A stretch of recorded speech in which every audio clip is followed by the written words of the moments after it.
Programme news watch में नाजरीन एक बार फिर आपको खुशामदीद कहते हैं। शमसुल इस्लाम खान कराची से हमारे साथ मौजूद हैं। बदतरीन लोड शेडिंग का सिलसिला जारी है। इस पर बात हो रही है बायोमास के जरिए, यानी कि ज़रई जो फजला होता है, लेफ्ट ओवर होता है, उसको इस्तेमाल करके कैसे बिजली बनाई जा सकती है, इस पर हम बात कर रहे हैं। जी खान साहब, आप तो ये बताइए कि इस टेक्नोलॉजी पे सरमायाकारी कितनी हो सकती है और कितना खर्चा आ सकता है और इससे कितनी बिजली और किस कीमत पे बिजली हासिल की जा सकती है? जावेद साहब, ये देखिए, ये एक बड़ी हैरानगी की आप होगी इसको सुन के कि इसमें कोई बहुत नए प्लांट नहीं लगाने, कोई इंपोर्टेड मशीनरी नहीं लानी। आपकी जो राइस की अगर क्रॉप्स की बात करते हैं कि उसका लेफ्ट ओवर पैडी हस्क और पैडी स्टॉक जो है वो यूज करते हैं, तो एग्जिस्टिंग राइस मिल्स जो हैं वो सिर्फ अपने पावर बॉयल जो बना रही हैं उनके पास तो बॉयलर्स भी लगे होते हैं। जो पावर बॉयल नहीं बना रही है उनके पास बॉयलर नहीं है, तो उनको बॉयलर एग्जिस्टिंग बॉयलर की कैपेसिटी बढ़ानी है। और दूसरी जो व्हाइट राइस बना रही है उनको बॉयलर्स इंस्टॉल करने हैं और इसके जो क्रॉप्स का जो रेसिड्यू है, जो लेफ्ट ओवर है, उसको एज ए फ्यूल यूज करना होता है। आपकी पैडी हस्क का 1.5 से 1.7 केजी जो है वो 1 किलोवाट पर आवर बिजली पैदा कर सकता है, जिसकी कॉस्ट हार्डली 3 रुपए 3.5 रुपए तक आएगी, इससे ज्यादा नहीं आती। इसी तरह से शुगर इंडस्ट्री जो हमारे पाकिस्तान में लगी हुई है, इसमें जो क्रॉप शुगर केन का जो बिगास है वो यूज हो सकता है। अभी सिर्फ 1 या 2 शुगर मिलों ने इस पर काम शुरू किया है। अगर ये 84 मिल्स हैं और इनको एक प्रॉपर सिस्टम में ले आया जाए और गन्ने की पैदावार जिस तरह से हमारे मुल्क में अभी न्यूज है कि 55 मिलियन टन तक का शुगर केन की प्रोडक्शन हो चुकी है, तो उसका एक ह्यूज जो है वो लेफ्ट ओवर आता है। बिगास के अलावा गन्ने का जो थ्रेश होता है वो भी उसका यूज होता है और छिलका जो इसमें साल होता है।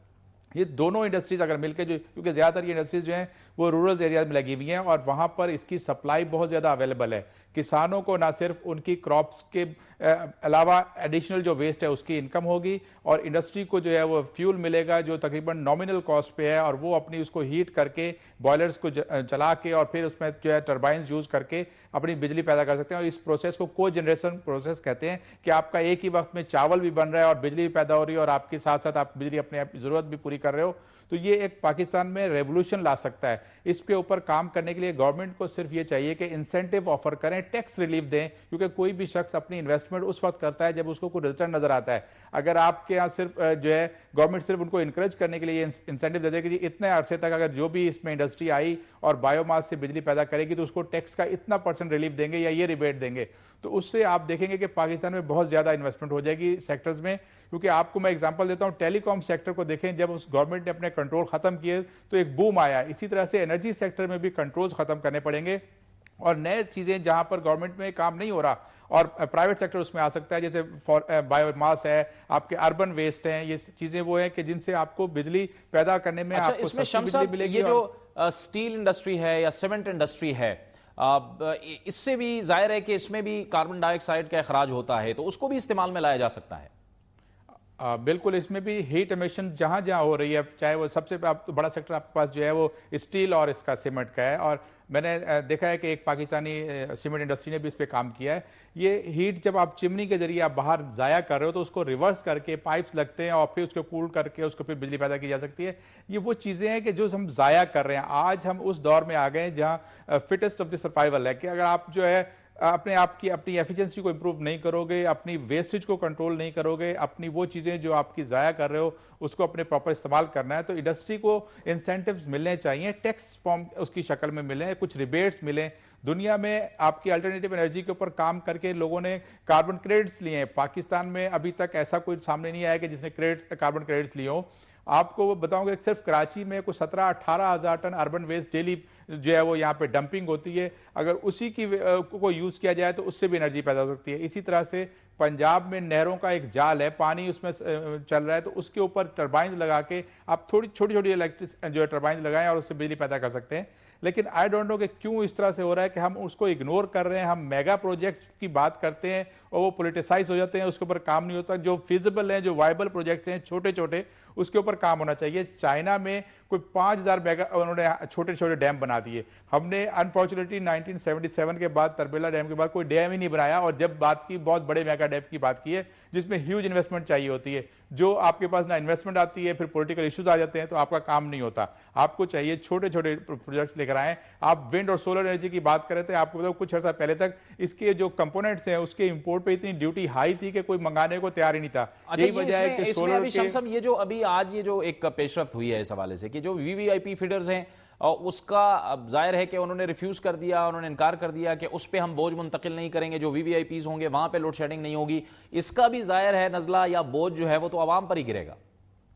देखे ना, ये भी एक मुल्क के साथ ज्यादती है, इस आवाम के साथ ज्यादती है कि शुरफा की अलग क्लास रखी है और आम लोगों को अलग कर दिया है। जब बिजली पैदा आप नहीं कर पा रहे तो डिसीजन मेकर कौन है, पॉलिसी मेकर कौन है? कोई 700 फीडर्स है जो वीआईपीज के लिए लगे हुए हैं और उनके ऊपर आपने उसको इग्नोर किया है। जब तक उनको तकलीफ नहीं होगी, जब तक वो गर्मी में बैठेंगे नहीं, जब उनका एसी ऑफ नहीं होगा, आपके लिए कुछ काम नहीं होगा। तो अगर आपने लोड शेडिंग करनी है तो फिर आप इक्वली करें, आप उनको भी एग्जेम्प्ट करें ताकि उनको भी एहसास हो। वरना तकरीरें करने के लिए, स्टेटमेंट देने के लिए तो हर शख्स तैयार होता है, प्रैक्टिकली करने कुछ नहीं है। तो आप आवाम में से आए हो, आवाम के वोट लेकर आए हो, तो आपको फर्ज बनता है कि फिर आवाम जिस तरह से 6-6 घंटे 8-8 घंटे, बल्कि गांव में जो है इस वक्त जो है 24-24 घंटे तक, 18-18 घंटे तक बिजली नहीं है। शहरों में तो अभी भी 8 से 16 घंटे का चल रहा है। तो ये सब लोगों को सफर करना पड़ेगा। आप उनमें से नहीं हो, आप एलीट क्लास हो, आप अपने आपको तकलीफ देना नहीं चाहते। इसी वजह से 63 सालों में आज तक आपके यहां कोई काम नहीं हुआ। जब आप बराबरी के लेवल पे सोचोगे तो आपको एहसास होगा कि एक आम आदमी जो है वो गर्मी में कैसे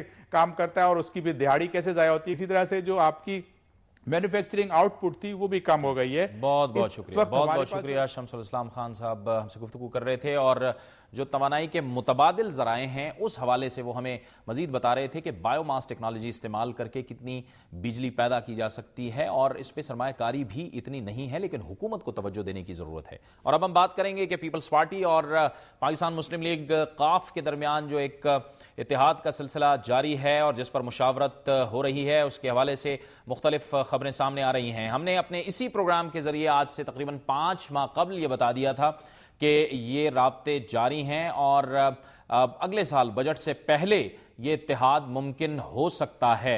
क्या मुमकिन हो सकता है और क्या ये इत्तेहाद अवाम के मसाइल हल कर सकता है, इसी पर बात करने के लिए हमें ज्वाइन किया है टेलीफोन लाइन पर पाकिस्तान मुस्लिम लीग काफ के सेक्रेटरी इत्तलात पंजाब जनाब चौधरी अकरम ने। बहुत शुक्रिया चौधरी अकरम साहब। सवाल यह है कि क्या ये इत्तेहाद अवाम के मसाइल हल कर सकेगा? शुक्रिया जावेद साहब। पहली बात तो यह है कि अभी तक कोई ऐसा इत्तेहाद वजूद में नहीं आया जिसके बारे में स्पेकुलेशन की जा रही है। पाकिस्तान मुस्लिम लीग कायदे-ए-आज़म की लीडरशिप इस बात से बखूबी आगाह है कि मुल्क मुश्किल मसाइल और हालात का शिकार है और मुल्क में अवाम को रिलीफ के लिए कुछ ना कुछ कोशिशें करनी होंगी। और इस सिलसिले में हम तमाम सियासी जमातों से हमेशा राब्ते में रहे हैं। हमारी सियासी जमात ने ना कभी घर के दरवाजे बंद किए हैं, न दिल और दिमाग के।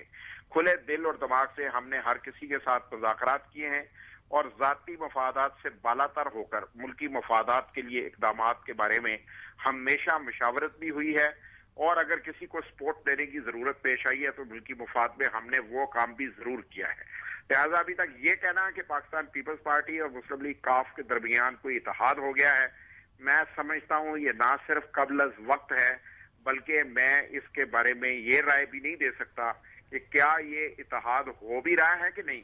क्योंकि हमारी लीडरशिप अगर कोई फैसला करेगी तो वो मुल्की मफादात, अवामी फलाह बहबूद के मंसूबे और अपनी सियासी जमात की बका के हवाले से तमाम तहफ़्फ़ुज़ात को मद्देनजर रखते हुए करेगी। अच्छा, इसमें चौधरी साहब अहम बात यह है कि इस वक्त जो मुल्क की माशी सूरत हाल है वो बड़ी दगरगू है। आपकी जमात के पास क्या ऐसा एजेंडा है कि अगर फ़र्ज़ किया ऐसा इत्तेहाद हो पाता है तो आप मुल्क की जो इक़्तिसादी सूरत हाल है उसको बेहतर बना पाएं? जावेद साहब, एक बात तो अवाम को ये यकीन रखना चाहिए कि अगर पाकिस्तान मुस्लिम लीग कायदे-ए-आज़म किसी इत्तेहाद में जाती भी है, वो सिर्फ और सिर्फ मुल्क की मुआशी सूरत हाल की बेहतरी के लिए जाएगी, अदरवाइज ये किसी सियासी इत्तेहाद का हिस्सा नहीं बनेगी। हम सिर्फ अवाम की फलाह बहबूद चाहते हैं, इसके अलावा हमारा कोई एजेंडा नहीं है।